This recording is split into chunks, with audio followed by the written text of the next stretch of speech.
They forgot my birthday but remembered my bank account number. The silence in my Chicago apartment was so thick I could taste the loneliness. Today, I'm going to tell you something I never thought I'd share. If you also believe that we still have value, even after 60, type 1 in the comments. And please, leave a like and subscribe. Let's show them we're strong together. My name is Evelyn Harper, and I'm 81 years old. I live in a small apartment on the north side of Chicago, where the L trains rattle past my window every 20 minutes, marking time like a mechanical heartbeat that never stops. The walls are painted a faded cream color that probably looked elegant decades ago but now just looks tired, like everything else in my life had become. That morning started like any other. I woke up at 5:47 a.m., not by choice, but because my body had forgotten how to sleep past dawn. The radiator clanked and hissed in the corner, filling the silence with the only conversation I'd have for hours. I shuffled to the kitchen in my worn pink slippers, the ones with the hole near the big toe that I kept meaning to replace but never did. Why spend money on new slippers when no one would see them anyway? I made my coffee in the same chipped blue mug I'd used for 15 years, watching the steam rise while I waited for the caffeine to clear the fog from my mind. The kitchen window faced east, letting in the pale morning light that made the dust particles dance like tiny ghosts. Everything in my apartment seemed haunted by memories of a life that used to matter. It was March 15th, my birthday. I'd been looking forward to this day for weeks, not because I particularly enjoyed getting older, but because I hoped, foolishly, desperately hoped, that my daughter Sarah would remember. Maybe she'd call, maybe she'd visit, maybe she'd bring my grandchildren, Tommy and Lisa, who used to run into my arms squealing "Grandma Evie," with voices that could light up the darkest room. But my phone sat silent on the kitchen counter, its black screen reflecting nothing but my own disappointed face. I tried to distract myself by organizing the few birthday cards I'd received. One from my dentist's office, one from the bank, and one from the grocery store where I shopped every Tuesday. Generic, automated kindness from businesses that sent the same card to thousands of customers. At least they remembered I existed. By noon, I couldn't pretend anymore. I sat in my threadbare armchair, the one Charles and I had bought together at a thrift store when we were first married, and stared at the phone, willing it to ring. The silence grew heavier with each passing hour, pressing down on my chest until I could barely breathe. I remembered Sarah's voice from our last conversation 3 months ago. "Mom, I'm so busy with the kids and work. You understand, right?" I'd said yes, of course I understood, because that's what mothers do. We understand. We forgive. We wait. But understanding doesn't stop the hurt from spreading through your ribcage like spilled ink on white paper. At 3 p.m., I made a decision that would have seemed pathetic to my younger self. I called Sarah. My fingers trembled as I dialed the number I knew by heart, the same number I'd helped her memorize when she was 7 years old, and we practiced what to do in emergencies. "Hello?"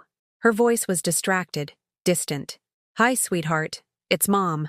My voice cracked slightly on the word Mom, and I hated myself for the vulnerability I couldn't hide. "Oh, hi, Mom. What's up?" "I'm kind of in the middle of something." In the middle of something. On my birthday. I waited for recognition to dawn in her voice, for that moment when she'd gasp and apologize profusely for forgetting, but it never came. I just wanted to hear your voice today." I couldn't bring myself to say the words, "It's my birthday." The humiliation felt too sharp, too raw. "That's nice, Mom. Listen, I really can't talk right now. Tommy has soccer practice and Lisa needs help with her homework. Can I call you back later?" Later never came. I hung up the phone and sat in my chair until the sun disappeared behind the Chicago skyline, painting my apartment in shades of gray that matched the color of my heart. The city lights began to twinkle beyond my window, millions of people living their lives, loving their families, being remembered by someone who cared enough to mark their existence. That's when my phone buzzed, not with a call, but with a notification from my banking app. Someone was trying to access my account. Someone was attempting to transfer $500 from my savings, money I'd scraped together over years of careful budgeting, of choosing generic groceries over name brands, of wearing the same winter coat for a decade. My hands shook as I opened the app and saw the pending transaction. The account it was being transferred to belonged to Sarah Mitchell, my daughter's married name. She'd forgotten my birthday, but she'd remembered my bank account number. The betrayal hit me like a physical blow. I doubled over in my chair, clutching my stomach as if I could hold the pain inside. After everything I'd sacrificed for her, after all the years of putting her needs before my own, she saw me as nothing more than a source of money to be tapped when convenient. I thought about the years after her father died, when I worked 3 jobs to keep us afloat. I'd clean office buildings until 2 a.m., then serve breakfast at a diner starting at 6 a.m., then stock shelves at a grocery store in the evenings. I'd come home exhausted, my hands cracked from industrial cleaners, my feet swollen from standing for 18 hours straight. But I'd done it gladly because Sarah needed dance lessons, needed new clothes for school, needed a mother who could provide even when providing seemed impossible. I remembered the Christmas when she was 12 and desperately wanted a purple bicycle with streamers on the handlebars. I worked extra shifts for 2 months, eating nothing but peanut butter sandwiches so I could save enough money. The joy on her face. Christmas morning when she saw that bike made every sacrifice worth it. Where was that little girl now? When had my daughter become someone who could steal from her own mother on her birthday? The bank notification glowed on my phone screen like an accusation. $500. Not a fortune to most people, but to me, it represented 2 months of careful grocery shopping, 3 months of medication copays, or the security deposit I'd been saving in case I ever needed to move to a smaller place. I stared at Sarah's name on the transfer request and felt something crack inside my chest. Not my heart, because that had been breaking slowly for years. This was something deeper, like the foundation of who I thought I was crumbling beneath my feet. I closed my eyes and let the memories wash over me, trying to understand how we'd arrived at this moment of betrayal. After David died in that car accident when Sarah was only 8, I became both mother and father overnight. I remember standing in our tiny kitchen in Milwaukee, bills spread across the Formica counter like fallen leaves, calculating and recalculating numbers that never seemed to add up right. Sarah's school photos smiled at me from the refrigerator, gap-toothed and pigtailed, innocent of the financial terror that kept me awake at night. "Mommy, why are you crying?" she'd asked one evening, finding me hunched over the calculator at 2 a.m. "Just tired, baby. Go back to bed." I'd wiped my tears quickly, put on the smile that became my default expression, and tucked her back under her Disney princess blanket, the one I'd bought with money I should have spent on groceries. Those early years blurred together in a haze of exhaustion and determination. I worked as a night janitor at the Sears corporate office downtown, mopping floors and emptying trash cans while the city slept. The building was always too cold, and my uniform, a polyester dress that scratched against my skin, never seemed to dry completely between shifts. I'd finish at the office at 6 a.m., drive straight to Murphy's Diner on State Street, and serve coffee and eggs to construction workers and early commuters until 2 p.m. 3 hours to sleep. Then I'd pick up Sarah from the neighbor who watched her after school, help her with homework while I ate whatever leftovers I could find, and then head to Stock and Save grocery store for the evening shift. Stocking shelves, facing products, smiling at customers who looked through me like I was part of the fixtures. Sarah never knew how close we came to losing everything those first few years. When the landlord raised our rent, I sold my wedding ring, the simple gold band David had saved 3 months to buy. When she needed school supplies, I donated plasma twice a week for the $40 each session provided. When she wanted to join the school choir and needed a white dress for the winter concert, I worked Christmas Day at the diner for double pay. I told myself every sacrifice was temporary. Once Sarah graduated, once she got established, once she didn't need me anymore, then maybe I could rest. Maybe I could think about what I wanted instead of what she needed. But somehow, Sarah's needs never seemed to end. In high school, she needed a car. "Mom, I can't be the only one who walks to school. It's embarrassing." So I took out a loan I could barely afford and bought her a used Honda Civic with 150,000 miles and a muffler that announced her arrival 3 blocks away. In college, she needed spending money. "Mom, everyone else gets an allowance from their parents. I can't live on ramen noodles forever." So I picked up weekend shifts at a catering company, serving fancy appetizers to people who spent more on one dinner party than I made in a month. When she graduated with her business degree and moved to Chicago for her first job, she needed help with apartment deposits, work clothes, furniture. "It's just until I get established, Mom. I'll pay you back as soon as I get my first promotion." I never saw a dime of that money again, but I told myself it was an investment in her future. What parent wouldn't want to give their child the best possible start in life? Then came the wedding. Sarah fell in love with Michael, a nice enough young man from a well-to-do family in Lincoln Park. The kind of family where the mother had never worked outside the home and the father played golf at a country club on weekends. "Mom, Michael's family is paying for most of the wedding, but I need you to contribute something. What will they think if my own mother doesn't help?" Her voice carried that edge of shame I'd learned to recognize, the tone that meant I was somehow failing her by not having enough money. I liquidated my small retirement account, the one I'd been contributing to for 15 years with $50 here and $100 there when I could spare it.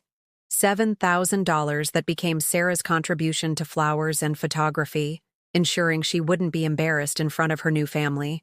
Standing in that church, watching her walk down the aisle in a $2,000 dress, I felt proud, but hollow.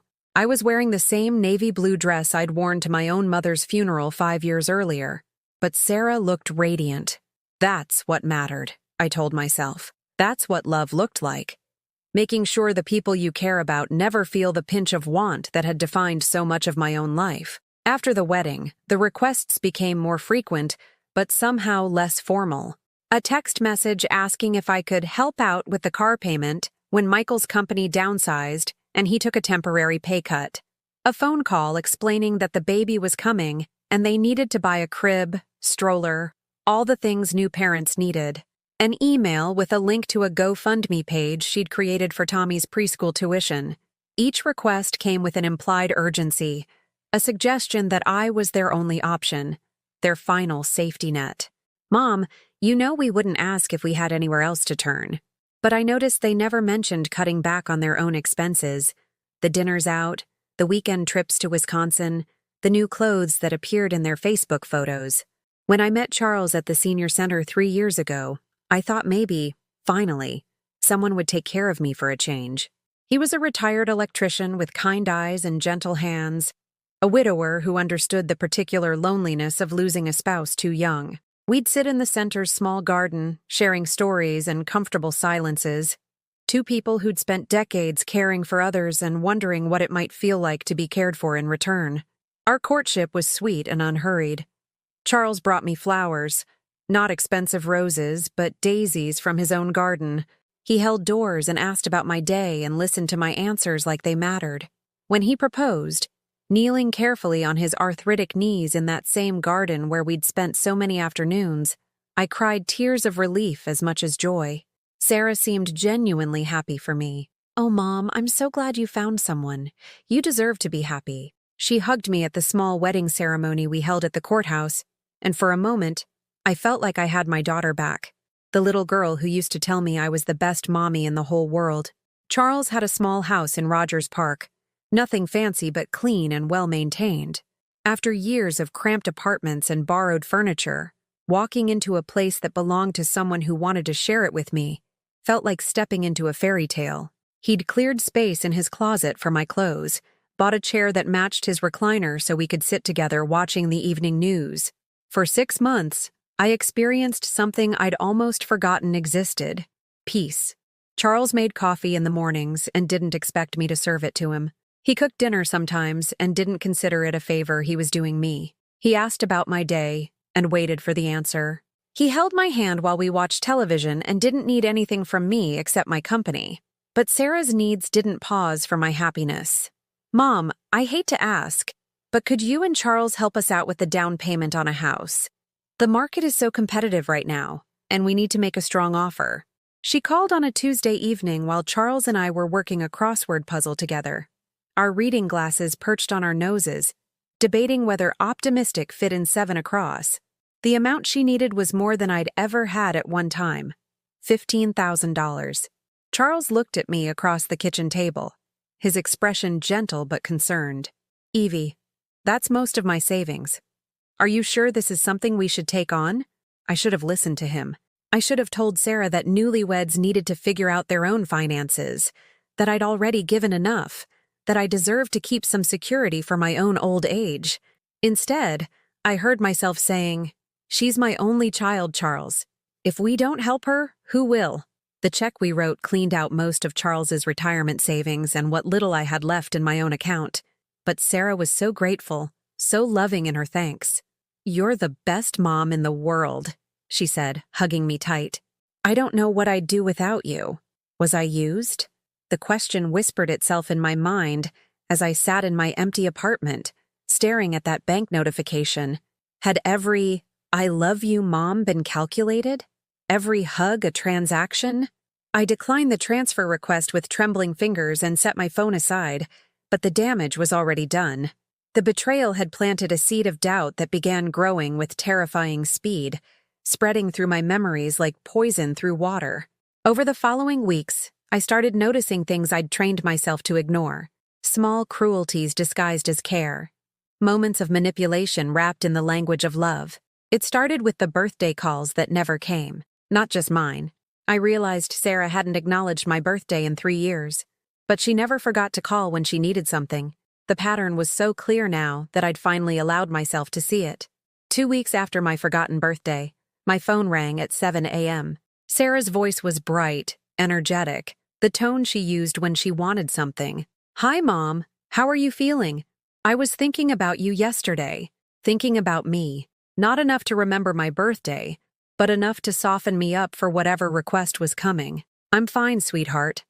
I kept my voice neutral, waiting. "That's wonderful. Listen, I have some exciting news.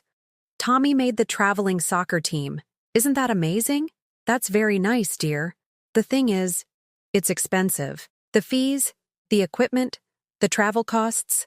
It's going to be about $3,000 for the season." A pause, perfectly timed. "We were hoping you might want to help your grandson achieve his dreams." Help your grandson achieve his dreams. As if saying no would make me a selfish grandmother who didn't care about Tommy's future. "Sarah, I know it's a lot to ask, but Charles has that pension, right? And you two don't really have any major expenses." "Don't have any major expenses. My prescription medications cost $400 a month. Our heating bills in the Chicago winter were astronomical. Charles needed new glasses and had been putting off the expense for 6 months. But Sarah's tone carried that familiar edge of desperation, the implication that Tommy's opportunities would be lost forever if I failed to come through. "I'll need to talk to Charles," I said finally. "Of course, just don't wait too long. Registration closes Friday. 3 days to come up with $3,000. No time to really think about it, to consider our own needs, to ask reasonable questions about their finances. Just the pressure of a deadline and a child's disappointed face if Grandma let him down." That night, I brought it up with Charles as we sat in our usual chairs, the television murmuring in the background. He listened patiently, his weathered hands folded in his lap, his expression growing more concerned with each detail. "Evie," he said gently, "when was the last time Sarah asked how we're doing? Not how you're feeling so she can gauge whether you're up for a request, but really asked about our lives." The question hung in the air between us. I tried to remember, scrolling through months of conversations, and realized with growing horror that I couldn't think of a single instance. "She cares," I said weakly. "She's just busy with the children and work." Charles reached over and took my hand. "Honey, caring people make time for the people they love. They check in without wanting something." But I wasn't ready to hear that truth yet. I wrote the check for Tommy's soccer fees and told myself I was investing in my grandson's happiness. The check cleared, but the thank you call never came. Then came my annual physical with Dr. Morrison. No relation, just an unfortunate coincidence of names that always made me flinch. I'd been feeling more tired than usual, experiencing dizzy spells that left me gripping furniture until the world stopped spinning. "Mrs. Harper, I'd like to run some additional tests," Dr. Morrison said, his voice carrying the careful neutrality doctors use when they're concerned, but don't want to alarm their patients. "Your blood pressure is elevated, and I want to rule out a few things." The tests required 3 separate appointments: blood work, an EKG, a stress test that left me exhausted and worried. Each appointment meant a $30 copay we could barely afford, plus parking downtown that cost another $15 each time. I called Sarah to let her know about the medical concerns. Not to ask for anything, just because I thought she'd want to know her mother was having health issues. "Oh, that sounds scary, Mom. I'm sure it's nothing serious, though. You've always been so healthy." Her voice was distracted, and I could hear Lisa arguing with someone in the background. "Listen, I'm dealing with a crisis here. Lisa forgot to tell me she has a science project due tomorrow. Can I call you back?" She didn't call back. The test results came in a week later. High blood pressure, early signs of heart strain, and Dr. Morrison's recommendation for medication that would cost $150 a month, even with our insurance. "I need to make some lifestyle changes," I told Charles that evening, reading through the doctor's notes. "Less stress, better diet, more rest." "Less stress," Charles repeated thoughtfully. "That might mean learning to say no sometimes, Evie." But saying no felt impossible when Sarah called 2 days later with news that Michael had been laid off from his job at the marketing firm. "It's just temporary," she assured me, her voice tight with the kind of panic I recognized from my own years of financial terror. "He's got interviews lined up, and his severance will carry us for a couple months. But the house payment is due next week, and we're a little short." A little short turned out to be $1,200. Not the full mortgage payment, just what they needed to cover the difference between Michael's reduced income and their fixed expenses. "We wouldn't ask if we had any other options," Sarah continued, and I could hear her crying softly. "I'm scared, Mom. What if we lose the house? What if the kids have to change schools?" My heart broke for her fear, even as a small voice in my head whispered that she'd never offered the same concern for my own financial struggles over the years. "Of course we'll help," I heard myself saying. "Family takes care of family."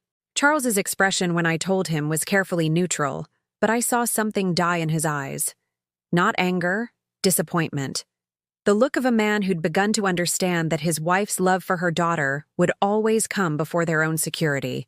We sent the money. Sarah's relief and gratitude felt genuine, and for a moment, I convinced myself we'd done the right thing. But then I started noticing how quickly the requests resumed once Michael found a new job 3 weeks later. Not expressions of gratitude for the help we'd provided during their crisis, but new needs, new emergencies, new reasons why Charles and I should share our limited resources. Lisa needed a new computer for school. Tommy's soccer cleats were worn out. The car needed repairs. Sarah's birthday was coming up, and she wanted to have a nice celebration. Nothing fancy. Just dinner for the family at a restaurant that charged $40 per entree. Each request was reasonable in isolation. Each need was legitimate. But together, they formed a pattern that was slowly draining our resources and my spirit. The breaking point came on a rainy Thursday in October. I'd been fighting a cold for 2 weeks, the kind of persistent illness that settles into elderly bones and refuses to leave. Charles had been wonderful, bringing me soup and making sure I took my medications. But I could see the worry in his eyes when he thought I wasn't looking. Sarah called while I was napping on the couch, my voice hoarse and weak when I answered. "Mom? You sound terrible. Just a cold, sweetheart. Nothing serious." "Well, that's good. Listen, I have a huge favor to ask. Michael's company is having their annual golf tournament next weekend, and all the spouses are expected to attend. It's really important for his career that we make a good impression." I waited, knowing what was coming. "The thing is, it's at this exclusive country club, and I need to look the part. I found the perfect dress, but it's $300, and with everything else going on..." "Sarah," I croaked, my throat raw from coughing. "I'm not feeling well, and we just helped with..." I know, I hate asking. But this could really affect Michael's advancement opportunities. It's an investment in our future, an investment in their future. Using our money. While I sat sick and exhausted, too tired to argue, too conditioned by decades of putting her needs first to find the strength to say no. "Please, Mom?" I wouldn't ask if it wasn't important. I gave her my credit card number. The dress cost $347 with tax, plus $23 for expedited shipping. Money we didn't have, charged to a card we were struggling to pay off, for a social event I'd never be invited to attend.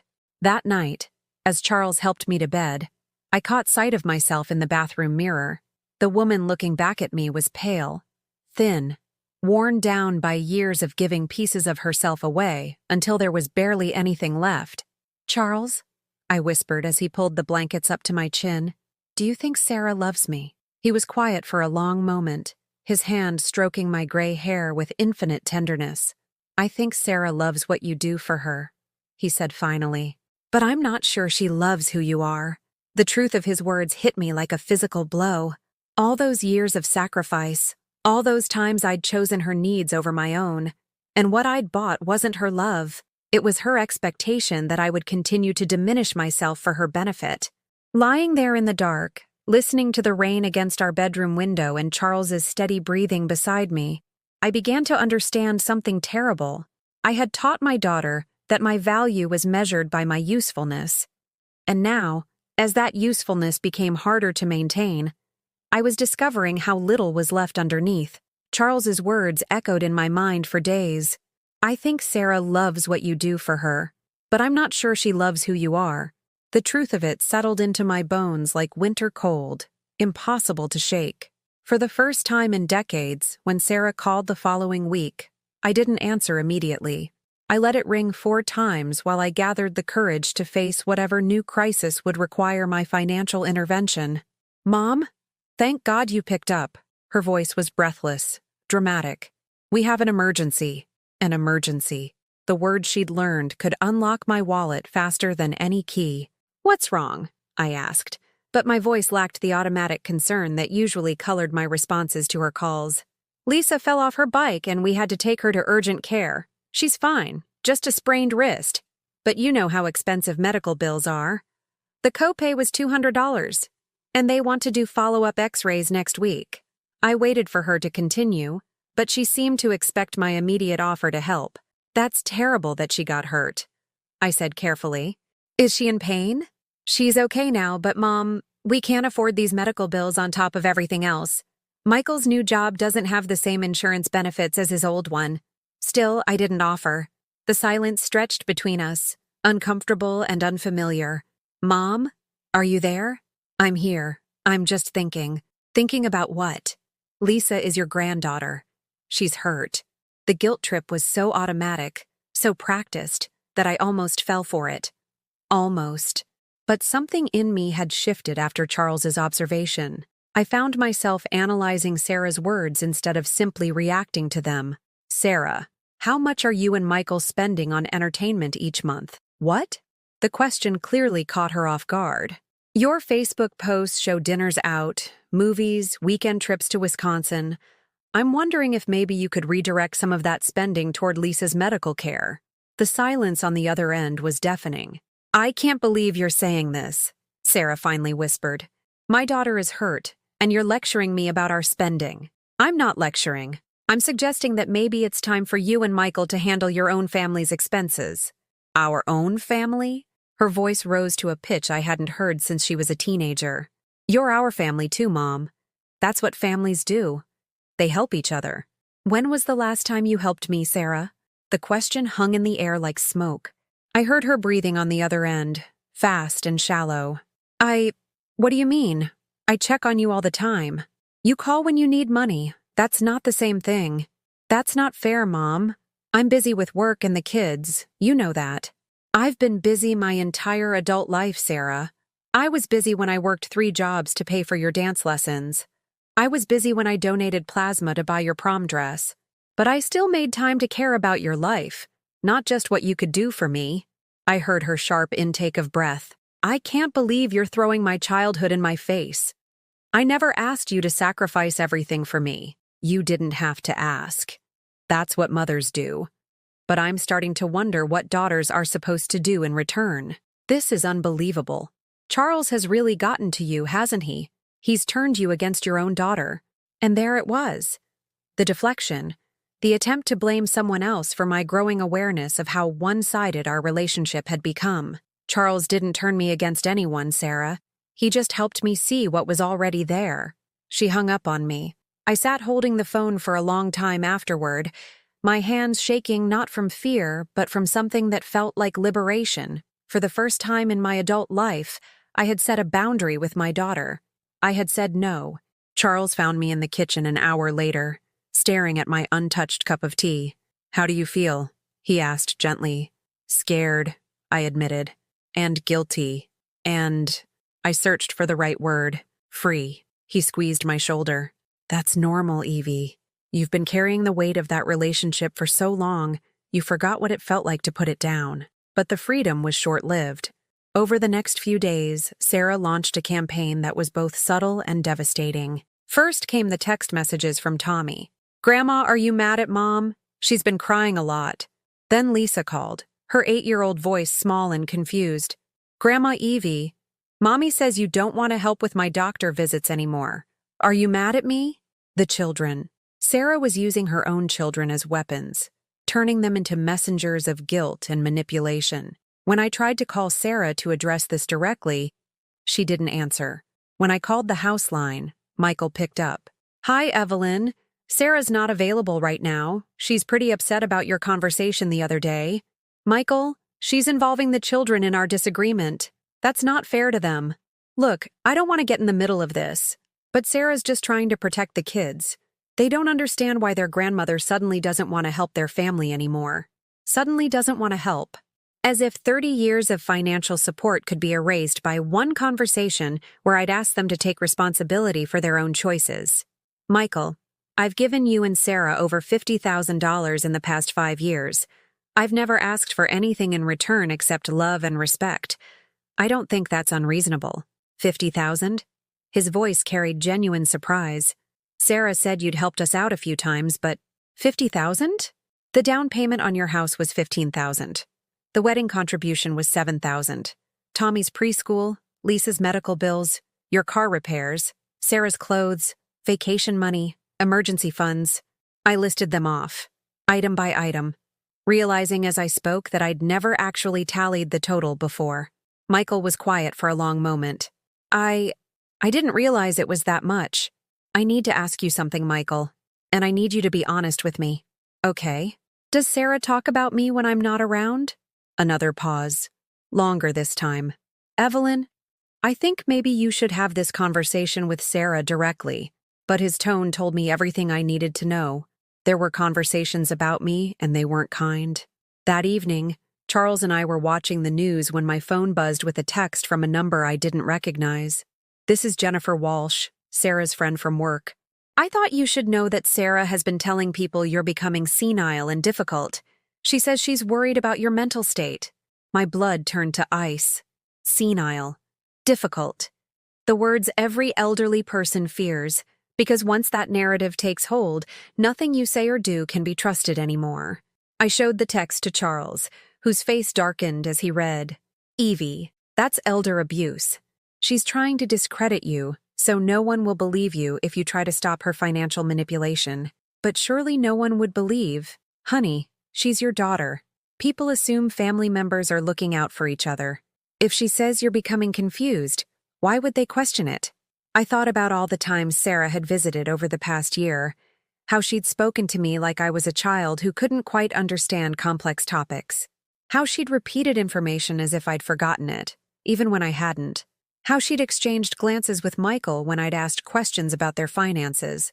She'd been laying the groundwork, planting seeds of doubt about my mental capacity, so that when the time came to take more control over my life and my money, she'd have witnesses to support her claims. The next morning, I made a decision that would have terrified the old Evelyn, but felt necessary to the woman I was becoming. I called my bank and scheduled an appointment to review my accounts and set up new security measures. Janet Morrison, the bank manager, was a woman about Sarah's age, with kind eyes and the professional manner of someone who'd seen every form of financial family drama. "Mrs. Harper, I want to make sure I understand what you're asking for. You want to add additional security to prevent unauthorized access to your accounts?" "Yes. Someone has been trying to transfer money without my permission." Janet's expression grew more serious. "Can you tell me who has access to your account information?" "My daughter. I gave her my login information last year when I was in the hospital for my hip surgery. She was supposed to pay some bills for me. And you never changed the passwords after that?" The question hit me like a slap. Of course I should have changed the passwords. But I'd trusted Sarah. I'd believed that giving her access was a temporary arrangement, not permanent permission to monitor and manipulate my finances. How often has she accessed your account since then? Janet asked gently. I don't know. Janet turned her computer screen toward me and showed me the access log. Sarah had been checking my account balance twice a week for the past 6 months. Not just when she needed money, but regularly, systematically. She'd been tracking my spending, monitoring my deposits, calculating how much I could afford to give her based on my available balance. Mrs. Harper, Janet said quietly, this level of monitoring suggests financial surveillance. It's a form of elder abuse, and it's more common than people realize. Elder abuse. The words made me feel old, vulnerable, pathetic. I wasn't supposed to need protection from my own daughter. But as I looked at that screen, seeing months of unauthorized access to my most private financial information, I finally understood what Charles had been trying to tell me. Sarah didn't love me. She managed me. She monitored my resources, manipulated my emotions, and maintained just enough contact to keep the money flowing while showing no genuine interest in my well-being. I wasn't her mother anymore. I was her retirement plan. Walking out of that bank felt like stepping into a different world. Every password had been changed. Every security measure had been activated. Sarah's access to my financial life had been severed with the clinical precision of a surgeon removing a tumor. For the first time in decades, my money was truly mine. That afternoon, I did something I hadn't done in years. I went shopping for myself, not for groceries or household necessities, but for something purely selfish. I walked into Macy's and bought a soft blue sweater that cost $89. Not because I needed it, but because I wanted it. Because the color reminded me of summer skies, and because I was tired of wearing clothes that were practical instead of beautiful. The saleswoman, a young girl with bright eyes and a genuine smile, told me the color brought out my eyes. When was the last time someone had complimented how I looked? When was the last time I'd cared? I wore the sweater home, and Charles noticed immediately. You look lovely, Evie. Really lovely. I bought it for myself, I said, as if confessing to a crime. Good for you. He kissed my cheek. You deserve beautiful things.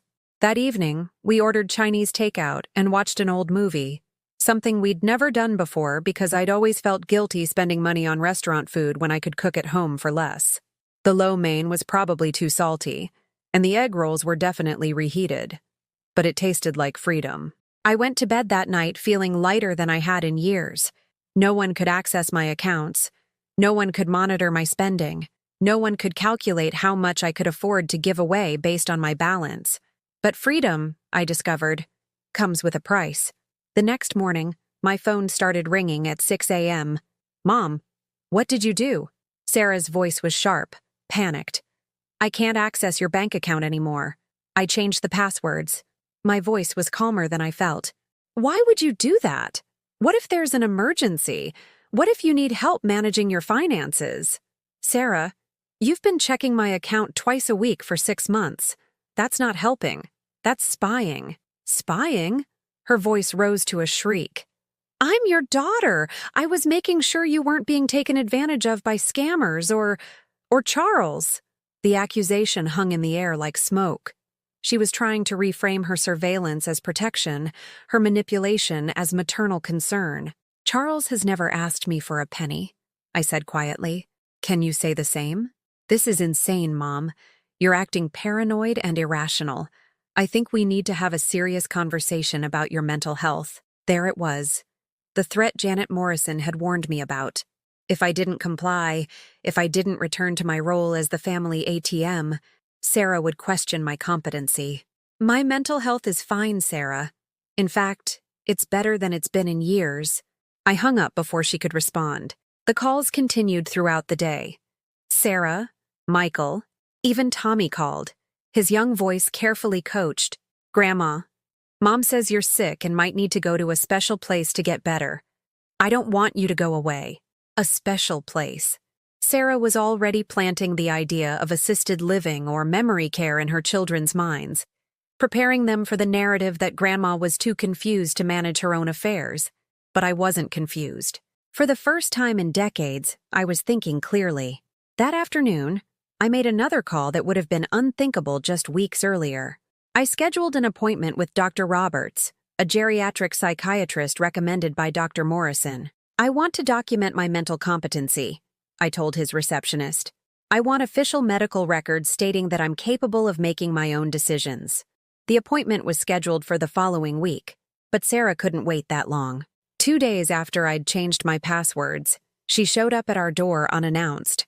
Through the peephole, I could see her pacing on the front porch, her phone pressed to her ear, her face flushed with anger.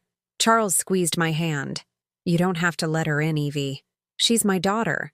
She's also someone who's been abusing you financially and emotionally for years. You have the right to protect yourself, but decades of conditioning are hard to overcome. I opened the door. Sarah swept past me without invitation. Her designer handbag, the one she'd bought with money I'd given her for emergencies, clutched against her chest like armor. Mom, we need to talk. Sit down. The command in her voice was unmistakable. She was speaking to me like I was a child who'd misbehaved and needed correction. I prefer to stand, I said, and something in my tone made her stop mid-stride. Fine. Whatever. Mom, this has gone far enough. I know Charles has been filling your head with poison about me, but I'm your daughter. I love you. I'm trying to protect you. Protect me from what? From making mistakes. From being taken advantage of. You're not thinking clearly, Mom. Changing your bank passwords? Refusing to help Lisa with her medical bills? This isn't like you. You're right, I said quietly. It's not like me. The old me would have apologized by now.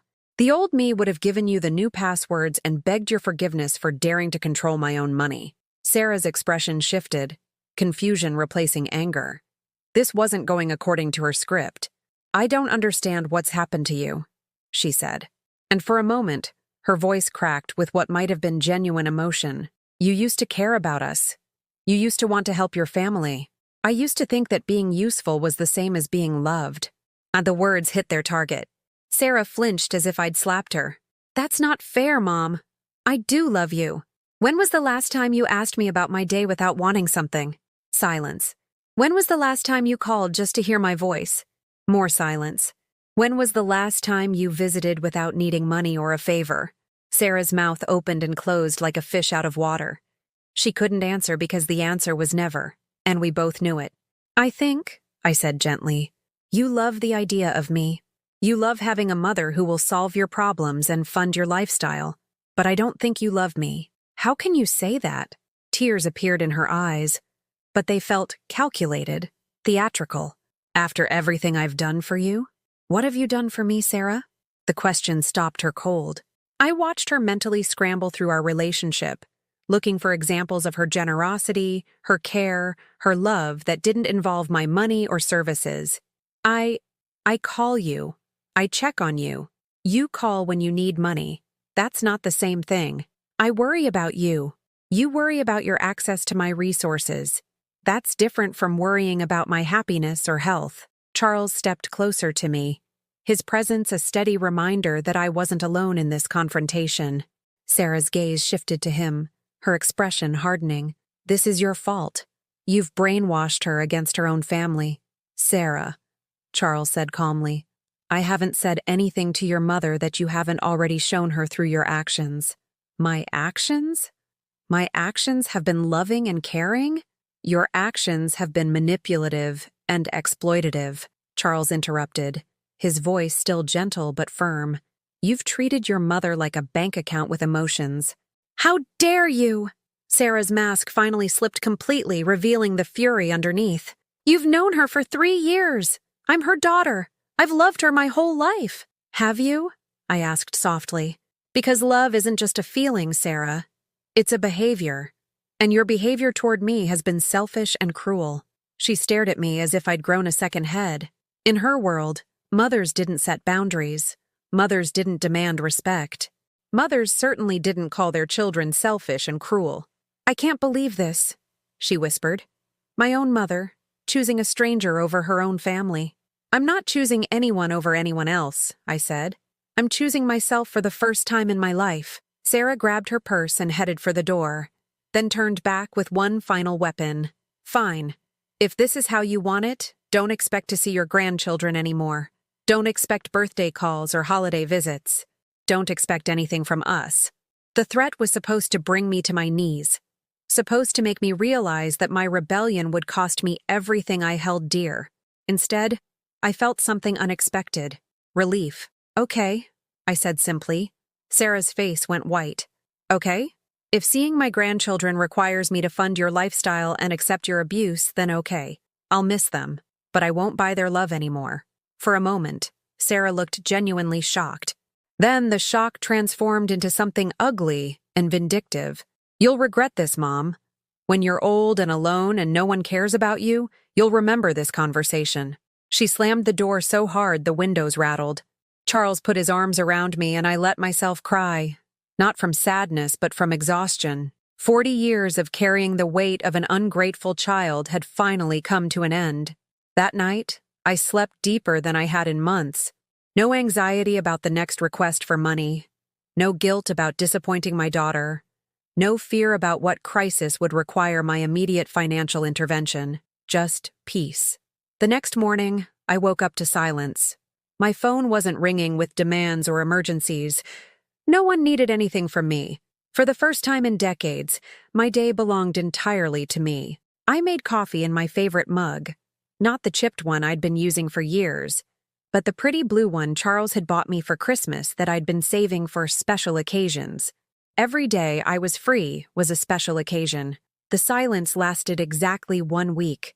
7 blissful days of mornings that belonged to me, of evenings spent reading books I'd been meaning to finish for years, of conversations with Charles that weren't interrupted by crisis calls or guilt-inducing emergencies. I should have known Sarah wouldn't give up that easily. The call came on a Tuesday morning at 8:15 a.m., just as Charles and I were sharing the newspaper over breakfast. But it wasn't Sarah's voice on the other end. It was Michael's, and he sounded different. Scared. Evelyn, we need to talk. All of us. Today. Michael, I thought I was clear about... Sarah's hired a lawyer. The words hit me like ice water. I set down my coffee cup with trembling hands. A lawyer?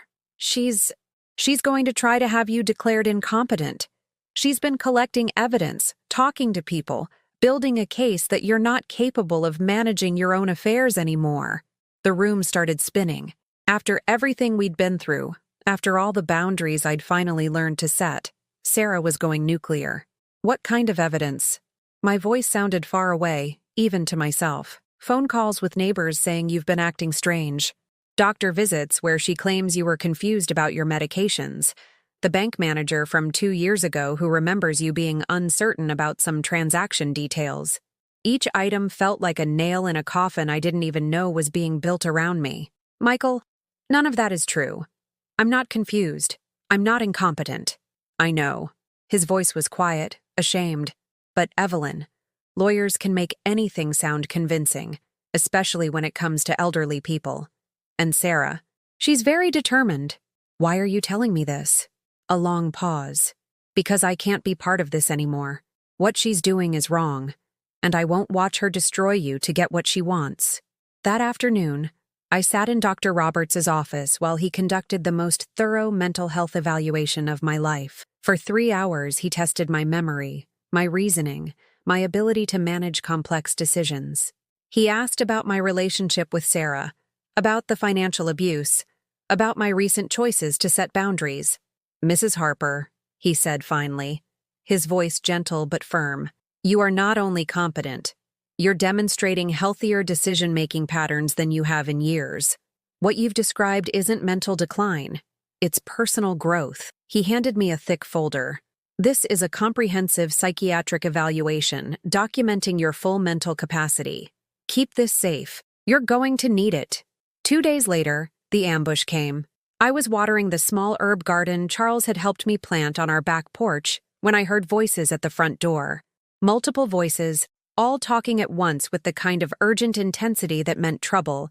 Through the screen door, I could see Sarah standing on our front steps, flanked by 2 people I didn't recognize. A woman in an expensive suit carrying a briefcase, and a man with kind eyes wearing what looked like a social worker's badge. "Mom!" Sarah called out, her voice artificially sweet. "Could you come to the door, please? There are some people here who want to meet you." Charles appeared beside me, his face grim. "You don't have to do this, Evie. You can ask them to leave." But I knew that refusing to talk to them would only be used as more evidence of my supposed incompetence. I straightened my shoulders, smoothed my blue sweater, and opened the door. "Hello," I said calmly. "How can I help you?" The woman in the suit stepped forward. "Mrs. Harper, I'm Linda Peterson, an attorney representing your daughter's concerns about your well-being. This is David Chen from Adult Protective Services. We'd like to have a conversation with you about some troubling reports we've received." "What kind of reports?" Sarah stepped closer, and I could see tears in her eyes.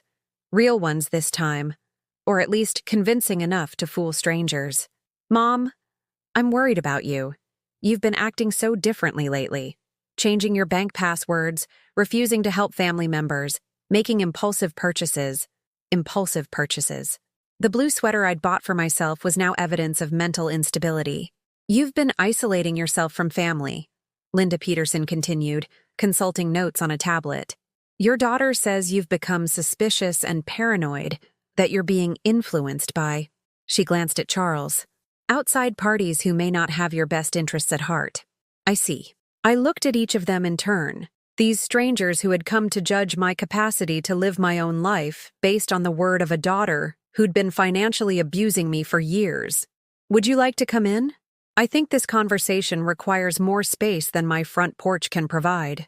I led them to the living room, noting how Linda Peterson's eyes swept the space, cataloging details that could be used to support whatever narrative Sarah had constructed. Was the house too clean? Too messy? Were there signs of hoarding or neglect? Indicators of confusion or poor judgment? "Mrs. Harper," David Chen said gently, settling into the chair I indicated, "your daughter has expressed concern that you may be suffering from early cognitive decline. She says you've been making financial decisions that seem out of character, becoming defensive when family members try to help, and showing signs of paranoia about people's motives. And what do you think, Mr. Chen?" I asked, my voice steady. "I think I'd like to hear your perspective." I reached for the folder Dr. Roberts had given me, then stopped. Something in the way Sarah was watching me, the barely concealed satisfaction in her expression, made me realize this was exactly what she expected. She expected me to frantically produce documentation, to defend myself against accusations, to prove my competency to strangers. Instead, I did something that surprised everyone, including myself. I laughed. Not a bitter laugh, or a hysterical one, but the kind of genuinely amused laughter that comes when you suddenly see the absurdity of a situation you've been taking too seriously. "I'm sorry," I said, wiping my eyes. This is really quite remarkable." Linda Peterson frowned. "Mrs. Harper, I'm not sure what you find amusing about these serious concerns." "What I find amusing, Ms. Peterson, is that my daughter has convinced you that I'm incompetent because I finally learned to say no to her." I turned to Sarah, whose face had gone pale. "Sweetheart, do you want to tell these nice people how much money you've taken from me over the past 5 years? Or shall I?" "Mom, that's not what this is about. $53,000. I continued, my voice clear and calm. "That's what I calculated after our last conversation. $53,000 in direct payments, plus countless smaller amounts for emergencies that somehow always seemed to happen just when I'd received my Social Security check." David Chen's expression had shifted from concern to interest. "Mrs. Harper, are you saying your daughter has been taking money from you without permission?" "Oh, she had permission. The kind of permission you get when you've trained someone to believe their only value lies in what they can provide for you." I stood and walked to the window, looking out at the small garden Charles and I had planted together. For 40 years, I believed that being a good mother meant sacrificing everything for my child.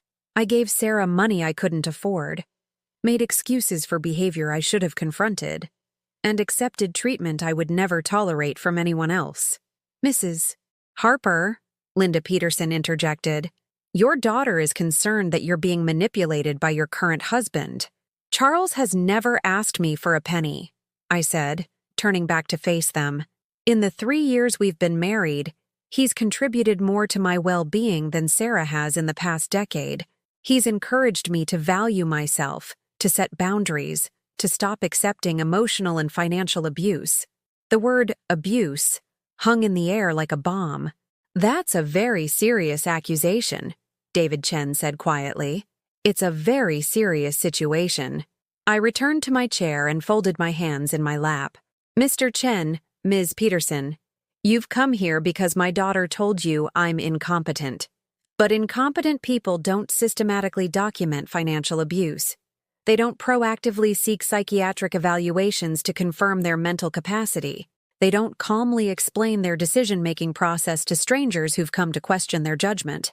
I reached for Dr. Roberts' folder now, handing it to David Chen. This is a comprehensive psychiatric evaluation completed 3 days ago. It documents not only my full mental capacity, but notes that my recent behavioral changes represent healthy boundary setting rather than cognitive decline. David Chen opened the folder and began reading, his eyebrows rising with each page. "Sarah," I said softly, "I want you to look at me." She raised her eyes reluctantly, and I saw something there I'd never noticed before. Fear, not concern for my well-being, but fear that her financial resource was slipping away permanently. "I love you," I said, and meant it. "I will always love you, but I will never again allow you to mistake my love for weakness. Mom, please, I'm done funding your lifestyle. I'm done accepting guilt trips about my grandchildren. I'm done being treated like a bank account that occasionally requires emotional maintenance." I turned back to the social worker and lawyer. "Mr. Chen, Ms. Peterson, I appreciate your concern for my welfare, but as you can see from Dr. Roberts' evaluation, I'm fully capable of managing my own affairs. What my daughter calls paranoia and confusion, I call learning to protect myself from someone who's been taking advantage of me for years." Linda Peterson closed her tablet with a sharp click. "Mrs. Harper, these are very serious allegations against your daughter." "Yes, they are, and they're all true." David Chen finished reading the psychiatric evaluation and looked up at me with something like admiration. "Mrs. Harper, based on this documentation and our conversation today, I see no evidence of cognitive impairment or diminished capacity. In fact, your ability to articulate your situation and advocate for yourself suggests exactly the opposite." He turned to Sarah, whose face had crumpled into genuine tears now. Not the manipulative kind, but the devastated sobs of someone whose last desperate gambit had failed spectacularly. "Ms. Mitchell, what I see here is an elderly woman who's learned to set healthy boundaries with a family member who's been financially exploiting her. That's not incompetence. That's wisdom." Sarah stood abruptly, her composure finally shattered completely. "This is insane! She's my mother! I love her! I'm trying to protect her!" "From what?" I asked gently. "From keeping my own money? From making my own decisions? From expecting my own daughter to treat me with respect?" She had no answer for that. As the 3 visitors prepared to leave, Linda Peterson handed me her card. "Mrs. Harper, if you ever need legal assistance in protecting yourself from financial abuse, please don't hesitate to call." After they left, Sarah stood in my living room crying like the little girl who used to run to me when she was hurt or scared. For a moment, my old instincts kicked in, the urge to comfort her, to fix her pain, to somehow make everything better. But I stayed in my chair. "Sarah," I said quietly, "you have a choice to make. You can learn to love me without using me. Or you can lose me entirely, but you cannot have both my money and my respect. Not anymore." She looked at me through her tears, and I saw the exact moment when she realized that her mother, the woman who'd been her safety net for 4 decades, was gone forever. In her place sat someone new, someone who knew her own worth. The silence that followed Sarah's departure was different from any quiet I'd ever experienced. It wasn't the hollow emptiness of abandonment, or the anxious stillness before the next crisis call. This was the peaceful silence of a storm finally passing, of chaos settling into calm. Charles found me still sitting in my chair an hour later, staring out the window at our small garden where the tomatoes were beginning to ripen in the late afternoon sun. "How do you feel?" he asked, settling into his own chair beside me. "Empty," I said, then corrected myself. "No, not empty. Clear. Like I've been carrying a heavy bag for so long I forgot I was carrying it. And someone finally took it away. For the first time in 40 years, I had no one to save, no crisis to solve, no guilt to carry about someone else's poor choices. The freedom felt almost disorienting. Over the next few weeks, I began to discover who Evelyn Harper was when she wasn't defined by her usefulness to other people. I started small. I joined the book club at the Chicago Public Library's Northside branch, something I'd always wanted to do but never had time for because Sarah's emergencies always seemed to coincide with their monthly meetings. The other members were women my age and older, sharp-minded retirees who dissected novels with the same intensity they'd once applied to raising children and managing households. "What did you think of Margaret's choice to leave her family?" asked Dorothy, a retired English teacher with silver hair and bright red glasses, referring to the protagonist in our current selection. "I think," I said carefully, "that sometimes leaving is the only way to save yourself." The words hung in the air, more personal than I'd intended, but the other women nodded, with understanding that suggested I wasn't the only one who'd learned that lesson the hard way. I also started something that would have been unthinkable just months earlier. I made an appointment with a financial advisor. Not because I was confused about money, but because I wanted to learn how to make my modest savings work for me instead of constantly flowing out to other people. Jennifer Walsh at Northern Trust was a woman about Sarah's age, but there the similarity ended. She listened to my story without judgment, helped me set up a budget that included money for my own pleasure, and suggested investments that could help my Social Security stretch further. "Mrs. Harper," she said during our second meeting, "you have enough money to live comfortably for the rest of your life if you manage it carefully. You don't need to live in poverty to support other people's lifestyle choices. Live comfortably." The concept felt foreign, almost selfish. I'd spent so many years believing that any money not immediately needed for survival should be saved for Sarah's next emergency. "What does comfortably look like?" I asked. Jennifer pulled up some calculations on her computer. "Well, if you wanted to take a vacation, you could afford a nice trip once a year. If you wanted to eat out occasionally, or buy clothes that make you feel good, or pursue hobbies, those are all within reach. A vacation." I tried to remember the last time I'd gone anywhere that wasn't strictly necessary. Maybe 20 years ago, a weekend trip to Milwaukee to help Sarah move into her first apartment after college. "Where would you go?" Jennifer asked gently. "If you could go anywhere." The question caught me off guard. I'd spent so many years focused on what other people wanted that I'd lost track of my own desires. "I don't know," I admitted. "I think I've forgotten how to want things for myself." That night, I sat with Charles looking through travel magazines he'd picked up at the library. Photos of European villages, Asian markets, American national parks, worlds I'd never imagined myself entering. "Look at this," Charles said, pointing to a picture of elderly couples dancing on a terrace overlooking the Mediterranean. "Doesn't that look wonderful?" It did look wonderful. It also looked impossible, like something meant for other people. People who hadn't spent their lives scraping together survival. People who deserved leisure and beauty and joy. "We could do that, you know," Charles said quietly. "We could take a cruise or a tour or just drive somewhere we've never been. It seems so indulgent. Evie, love, you've been indulging other people for 40 years. Maybe it's time to indulge yourself." The next morning, I did something that felt revolutionary. I called a travel agent. "I'd like to plan a trip," I said, my voice shaking slightly with the audacity of it. "Wonderful! Where would you like to go?" I paused, realizing I didn't know. "I'd like to go somewhere beautiful. Somewhere I can see things I've never seen before." The agent, a patient woman named Carol, spent an hour with me exploring options. River cruises through European wine country, tours of New England in the fall, train journeys through the Canadian Rockies. "This one," I said finally, pointing to a brochure for a 7-day cruise through the Greek islands. "This looks like paradise."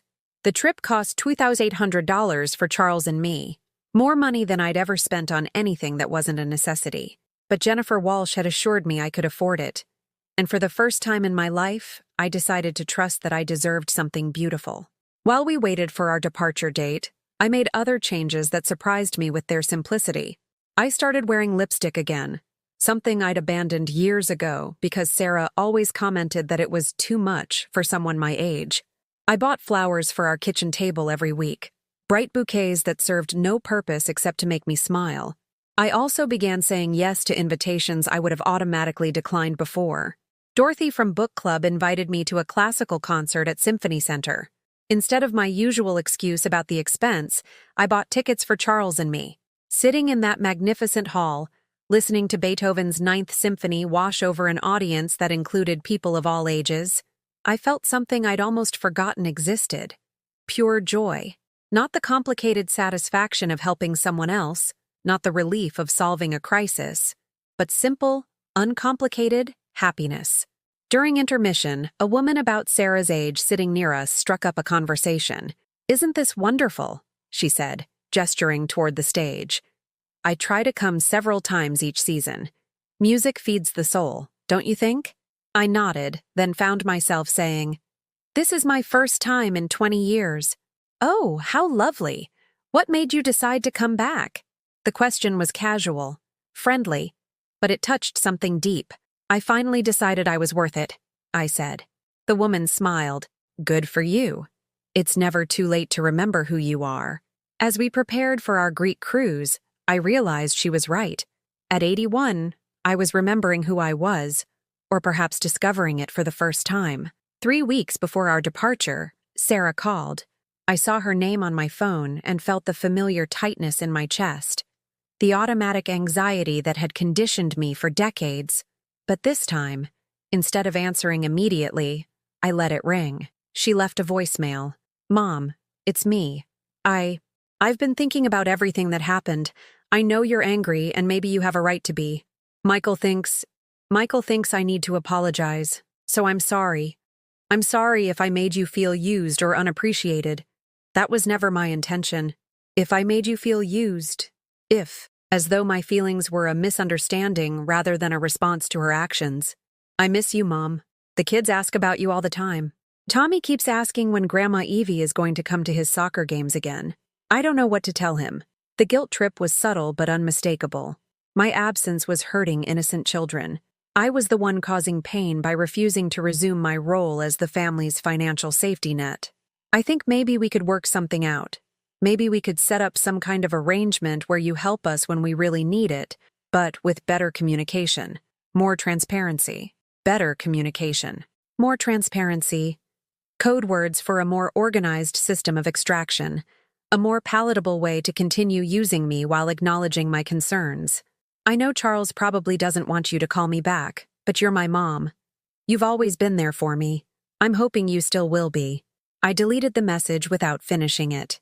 That evening, Charles and I walked through Lincoln Park, something we'd started doing regularly as the weather grew warmer. The city stretched around us, full of people living their lives, pursuing their dreams, making choices based on their own desires rather than other people's expectations. "Sarah called," I told him as we paused by the pond to watch the ducks. "How do you feel about that?" "Sad," I said honestly, "but not guilty. Not anymore. That's progress." "Charles, do you think I'm a bad mother?" He turned to face me, his expression serious. "Evie, a bad mother is someone who hurts their child. You've spent 40 years protecting Sarah from the natural consequences of her choices. That's not bad mothering. It's enabling. What's the difference? A good mother prepares her child for independence. She teaches responsibility, empathy, gratitude. You gave Sarah so much that she never learned to value anything." I thought about that as we continued our walk. I'd believed that love meant removing every obstacle from Sarah's path, solving every problem, preventing every hardship. But in protecting her from struggle, I'd robbed her of the chance to develop strength. "Do you think it's too late for her to learn?" "That's not for you to determine anymore, love. Sarah is 45 years old. If she's going to change, it has to be her choice for her own reasons. Your job now is to live your own life, my own life." At 81, I was finally beginning to understand what that meant. The night before our cruise departure, I sat in my bedroom packing clothes I'd chosen because they made me feel beautiful rather than practical. Bright colors I'd avoided for years because Sarah always said they were too young for me. Comfortable shoes that would carry me through ancient ruins in seaside villages. In my jewelry box, I found my original wedding ring from David, the one I'd sold all those years ago to pay for Sarah's school supplies. Charles had surprised me 6 months ago by tracking down one exactly like it at an estate sale. "Every woman should have something beautiful from her past," he'd said when he gave it to me. I slipped it onto my right hand, where it caught the lamplight and threw tiny rainbows across the wall. A symbol not of obligation or sacrifice, but of love freely given and freely received. Tomorrow, I would see the Greek islands. I would stand on ancient ground and eat fresh seafood and watch sunsets that had inspired poets for thousands of years. And I would do it all as Evelyn Harper, not as someone's mother or someone's wife or someone's financial resource, but as myself, complete and worthy and finally free. 6 months later, I'm sitting on the terrace of a small cafe in Santorini, watching the sun paint the Mediterranean in shades of gold and amber that no photograph could ever capture. Charles is beside me, reading a Greek guidebook and occasionally pointing out historical facts that make me smile. His enthusiasm for learning new things at 78 years old is one of the many gifts I've discovered about the man I married. The cruise was everything I dreamed and more. We walked through the ruins of ancient temples, tasted wine made from grapes that had grown in volcanic soil for centuries, and danced on the ship's deck under stars that seemed close enough to touch. For 7 days, I was simply Evelyn, a woman experiencing beauty, wonder, and joy without apology. But the real transformation didn't happen in Greece.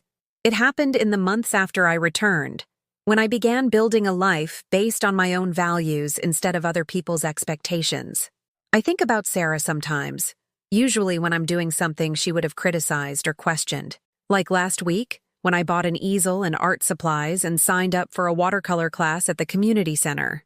The old Evelyn would have considered it frivolous, a waste of money that could have been saved for the next family emergency. But this Evelyn, the one who's learned that her happiness matters, sees it as an investment in joy. My paintings are terrible by any objective standard. The instructor, a patient woman named Maria, who's about my age, assured me that skill comes with practice. But even my clumsy attempts to capture the light filtering through our kitchen window, or the way Charles looks when he's absorbed in reading, bring me satisfaction I never expected. "You're glowing," Dorothy from book club told me last month. "Whatever you're doing differently, keep doing it."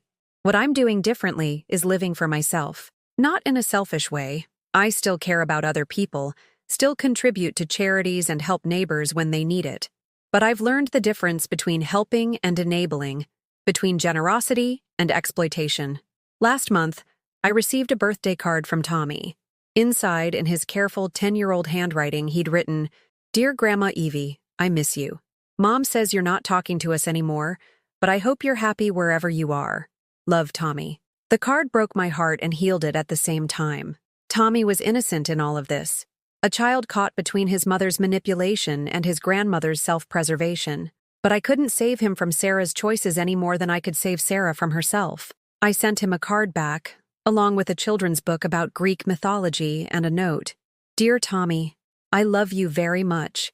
I'm learning to paint pictures of beautiful places. Maybe someday I can show them to you.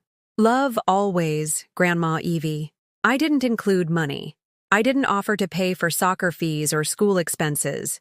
I simply offered love without conditions. The way love is supposed to work. 2 weeks later, Michael called. "Evelyn, I wanted you to know that Sarah and I are getting divorced." The news didn't surprise me as much as it probably should have. Without my financial support propping up their lifestyle, the cracks in their relationship had become impossible to ignore. "I'm sorry to hear that," I said, and meant it. Divorce is always painful, especially when children are involved. "Sarah blames you," Michael continued. "She says if you hadn't cut us off, we could have worked things out. What do you think, Michael?"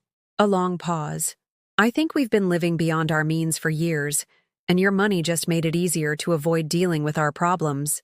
Sarah's been talking to lawyers about suing you for elder abuse." "Suing me?" "She claims you've been brainwashed by Charles, that you're not competent to make financial decisions.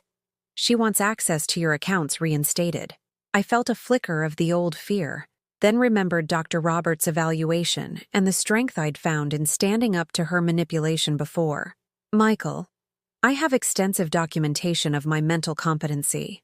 I also have records of every withdrawal Sarah made from my accounts, every guilt trip she used to extract money, every time she prioritized my bank balance over my well-being. If she wants to take this to court, I'm prepared.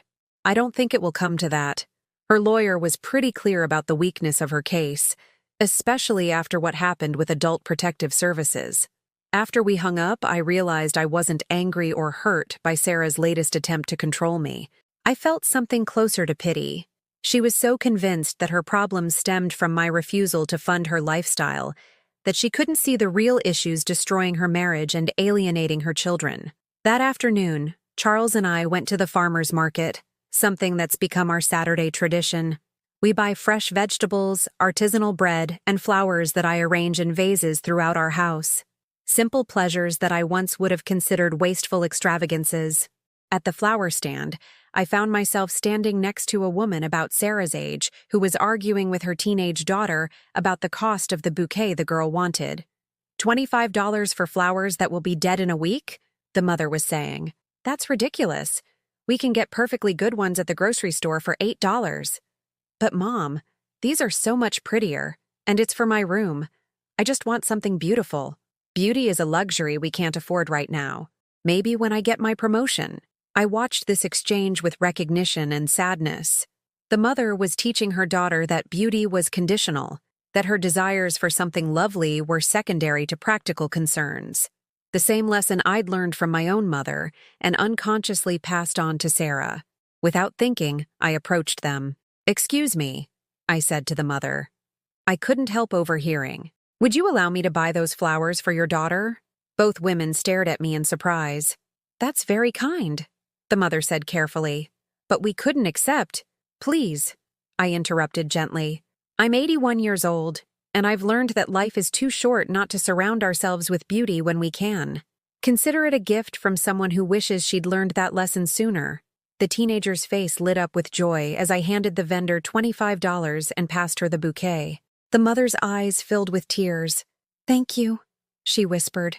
That's incredibly generous." "It's not generous," I said. "It's necessary. We all need beauty in our lives." Walking home with Charles, our own bouquet bright with sunflowers and delphiniums, I thought about the lesson I'd just learned. True generosity isn't about depleting yourself to solve other people's problems. It's about sharing joy, creating moments of unexpected grace, giving from abundance rather than obligation. That evening, I did something I'd been thinking about for weeks. I called the Elder Advocacy Center where Linda Peterson, the lawyer who'd investigated Sarah's competency claims, had suggested I might find volunteer opportunities.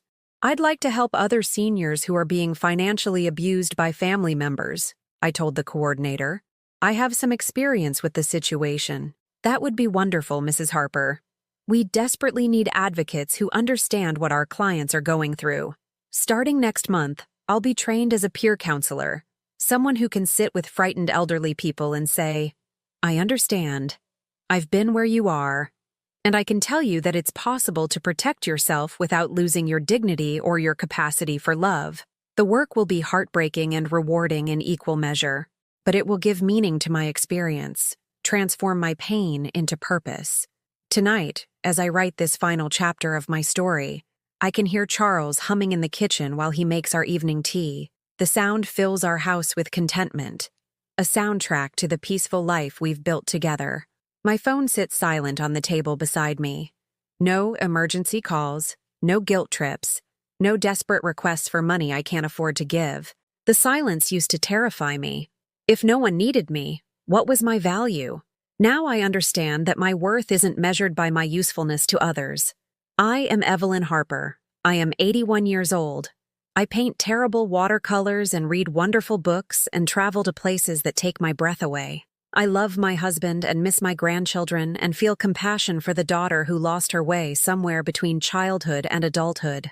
I was forgotten on my birthday, but I remembered to fight for myself. And in saving myself, I discovered something profound.